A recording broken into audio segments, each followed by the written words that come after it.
Believe it or not, shade ties into everything we've explored about Star Park. If you've been following my previous theories, you know we've uncovered the tragic fate of Gus, who was transformed into a ghost after falling victim to Star Park's twisted experiments. We've also theorized about Chuck's connections to the park's dark past, relating to the idea of delusional psychosis. And today we're exploring Shade, the final member of the Ghost Station trio. But to understand Shade's backstory, we unfortunately need to revisit Star Park's horrific experiments, the haunting mysteries behind Gus and Chuck's existences, and the theories surrounding the lost children of Star Park. That is why we're putting all of the pieces of the puzzle together, with one final deep dive into what might just be my final Brawl Theory video.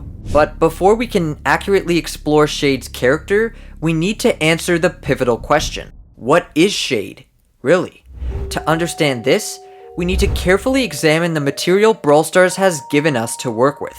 Within his in-game brawler description, it reads that he is a pile of sentient clothes. But honestly, if you were to ask me, that seems a little too simple. I mean, you have to consider the fact that we literally have a cactus that was brought to life by exposure to radioactive gems, gained a facial appearance from Colt firing 2 bullets at him while pulling a spike out of himself to carve a smiling mouth. That is why I believe it is something far more complex. What if this description is just a surface level explanation, hiding something much deeper? What if Shade is not just a pile of random clothes, but a pile of clothes belonging to a certain brawler? Not just any brawler, but one that has a relationship to it. That's right, Gus. A brawler who possesses lore unlike any other. It would only make sense that Gus would share some connections with other characters within the game, especially those within his trio. But how would a pile of clothes somehow become sentient? It just doesn't make any sense. You could argue the fact that it was from exposure to radioactive gems, as that seems like the common and rather convenient answer. But think clearly now, and look at what's presented to us. What if Shade isn't fully living, but only partly living? Now, I want you to brace yourselves because things are going to get crazy. As we know from already established lore, Gus has always had an active imagination. From his balloon companion to his childlike creativity, Gus often sees the world differently from other brawlers within the game. Perhaps Shade could be a figment of Gus's imagination, a coping mechanism he created in response to the traumatic experiences he endured at Star Park. Imagine Gus as a child, isolated, abandoned, and left to deal with his terrifying circumstances surrounding Star Park. The trauma he endured just from being in that environment, let alone being tested on with hazardous, harmful chemicals, would make anyone go crazy. But for a kid, the outcome could be much, much worse. He may have been alone for a long time, and in his mind, created Shade as the only friend he had. Shade, then, is a physical representation of Gus's loneliness and emotional distress. This is, in a way, parallel to the movie Coraline, where in the other world, Coraline perceives inanimate objects, like the squid doll on her shelf, as alive and moving on their own. These objects didn't become sentient in a literal sense, but to Coraline, they were instilled with a life of their own because of the emotional and psychological connection she had to them. Similarly, Shade could be nothing more than a pile of Gus's clothes in reality, but to Gus himself, he is a sentient being with whom he shares a bond with in times of great distress. It's possible that Gus viewed Shade as a kind of companion that fulfilled his need for affection and friendship. This theory builds on the idea that Shade is not an independent, self-aware entity, but rather a manifestation of Gus's emotional state, figuratively part of him. Gus, being one of the lost children, carries with him an emotional weight that could manifest in the form of Shade. In Shade's description, his pronouns are it and not he. This means that it isn't a gendered being like Gus, but rather a hollow, fragmented entity that doesn't possess any real character or self-identity. This idea also ties into a theory I proposed in a previous video, which suggests that each member of the Ghost Station trio has a form of physical impairment or damage. Gus, as we know, suffered a severe injury to his leg, which could have been sustained in connection with Star Corporation. In addition, Gus has paralyzed limbs to the point of paralysis, further emphasizing the damage done to them in their life. And now, Shade is introduced with no visible legs. Now you could argue the fact that Shade is just a pile of clothes, which means it physically can't have legs. However, that doesn't mean it couldn't have a pair of pants, symbolizing a pair of legs. Even though Shade has no arms, the sweater moves as if it does, and the same could be said for the pair of pants if it had them. I'll circle back to this point shortly. But before that, let's focus on the singular glove that Shade wears. While it may seem like a rather odd fashion choice at first, the symbolism behind this could run much deeper. The glove might represent an injured arm or hand. If you didn't already know, gloves aren't just worn for protection or warmth. They can be used to cover up an injury. In real life, people often wear gloves to hide visible wounds, keeping them shielded from dirt and germs while maintaining privacy or avoiding unwanted attention. This could then relate to Gus's own injured hand, the one to which the balloon was attached to, like we saw within the investor video. Shade's single glove could symbolize an injury or trauma to Gus's hand. His physical trauma, particularly his injured legs, seems to be a key element in understanding his brokenness, both physically and emotionally. In the investor video, we see a brace on his left leg, the same leg that is bandaged within the game, suggesting severe trauma that left him unable to walk fully. This physical injury is mirrored in Shade's design, where his lack of visible legs could be a symbolic representation of Gus's own fractured identity. The glove that Shade clings to might represent past experiences, much like the bandage on Gus's leg. It acts as a visual reminder of the trauma that continues to define them both, even after death.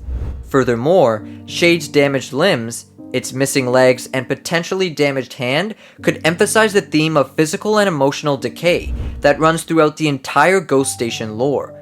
Every member of the trio is physically impaired, making them all tentative victims of Star Park's experiments. Gus's balloon, Chuck's music, and Shade's need for affection all serve as coping mechanisms for these emotional and physical wounds. The straitjacket and chain opens up a darker and more symbolic layer of Shade's character. What if the straitjacket and chains that Shade wears are symbolic of their life? These elements could represent their confinement, both in the physical world and in his spiritual state. The key, which is often a symbol of freedom, could signify that Shade's true release came not through escape, but through death itself. Shade's life, and even his death, were tied to Star Parks in ways we don't fully comprehend. The chains symbolize how Shade, or in this case, Gus, was confined by the twisted experiments of Star Park, with the key representing his final release from that captivity. That being said, this release wasn't through traditional means. It came only after his physical form perished. The key could be the item representing the moment when his spirit was freed, symbolizing that death, in this case, was the only way for them to break free from the metaphorical chains. So with all of that said, it all but confirms that Shade is Gus, and Gus is a reflection of Shade. They are one being, spiritually separated. But if we take a closer look at their appearances, particularly the hat, the color scheme of the straitjacket, and the striking similarities in their character models, it's hard to ignore that Shade is a direct reflection of Gus. This suggests that it's not a completely new character, but rather the essence of Gus's spirit, a fundamental part of him, taking shape in a different form. It's important to note that Shade's in-game animations, where he clearly hugs the air and creates a sparkle of stars, serves as a direct expression of his desire for connection. His actions aren't meant to cause damage. Instead, they reflect a deep longing for affection in a world full of violence and fear. Shade is not trying to hurt anyone. He is trying to hug them, to show love and kindness in a place like Star Park, where fear and hostility reign. This ties into the idea of childlike innocence. Take a child, for instance, who, unaware of societal boundaries, expresses affection freely, without shame. Just like children act in public spaces without fully comprehending the expectations around them, Shade's unawareness of the violent environment he's in could be interpreted as a symbolic representation of his innocence, his imagination, and his longing to connect in a world that's lost sight of these simple emotions. This explains how Gus was captured in the first place, childlike innocence. The balloon was a trap used with the knowledge that a child seeing a bright animate object would be drawn to it. So even though his physical form perished, his many childlike qualities still live on. In a previous Brawl Theory video, I proposed the idea that 6 children were trapped at Star Park, and each of them represented a lost child. At that point in time, the identity of the 6th child was still unknown. That being said, these 5 brawlers, Jesse, Nita, Leon, Bonnie, and Gus, are all heavily connected to the lore of the park, with each of their stories being intertwined with its tragic history. For starters, a few years back, we saw Jesse trying to get into the WKBRL room, which many theorized was on site at Star Park and possibly managed by her mother Pam. Nita and Leon's story is one of the most haunting. They were both seen riding the Baggage Blaster ride with their parents, but when they returned, only Nita and Leon were left. Their parents were seemingly gone, leaving them stranded at Star Park with no idea what happened to their family. Bonnie, the adopted daughter of Stu, is also linked to Star Park, specifically the stunt show environment. When Stu's fireworks show was interrupted by the dragon during a performance, Bonnie and Janet were among the witnesses. This event ties her directly into the lore surrounding the park. And of course, there's Gus, whose connection to Star Park is undeniable. He was the first brawler of the Ghost Station trio, which I originally theorized to be the abandoned or victim trio, a trio of individuals who inevitably took the wrong path and met their premature fates. Some might say this is all but confirmed, and others may say it's already been debunked. No matter what you believe, it's quite clear that Gus, like all the other lost children, have deep ties to Star Park's mysteries. He is one of the many victims of its dark past, and his backstory plays a major role in the unraveling of the lore. But here's where things get interesting. So what if I propose this, hypothetically speaking? Shade is the 6th child. Let me explain. We've only ever seen 5 children represented within that promotional video. But since then, we've gotten no explanation on where the 6th child is. What if Shade has been there all along, hidden in plain sight? What if Gus is not just one child, but 2?